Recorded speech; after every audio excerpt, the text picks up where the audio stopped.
Good morning, champs. Today we're diving into one of the biggest results in vector calculus, the divergence theorem, also known as Gauss's theorem.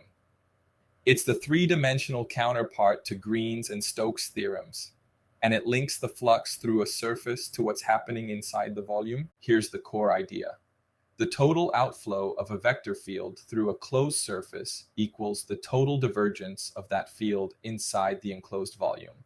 In math form, the surface integral of f dot n over s equals the triple integral of div f over v. Whatever fluid leaves through the boundary must have been produced somewhere inside.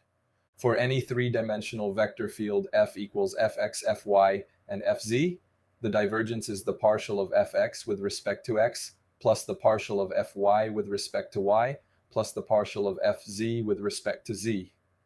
It's a scalar that measures how much the field spreads out or compresses at each point.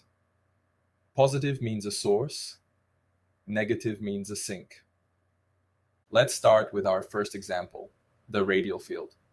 Take f of x, y, z equals x, y, z, and let the region be the unit sphere, where x squared plus y squared plus z squared is less than or equal to 1. Step 1, compute the divergence. Each derivative gives 1, so div f equals 3. That means every point acts like a tiny uniform source of strength 3. Step 2, integrate that divergence over the volume of the sphere. 3 times the volume equals 3 times 4/3 pi, which is 4 pi. Step 3, now check the surface flux. On the sphere, f equals the normal vector n, so f dot n is 1 everywhere. The surface area of the sphere is also 4 pi, exactly the same result. Both sides match perfectly. The divergence theorem works. Now let's test something less symmetric, a cube. Take a cube from -1 to +1 in x, y, and z, and let f equal x squared, y squared, z squared. Step 1, find the divergence. Div f equals 2x plus 2, y plus 2z. Step 2, integrate that over the cube. Because the region is centered at the origin and each term is odd, the positive and negative contributions cancel perfectly, giving 0. Step 3, the surface side.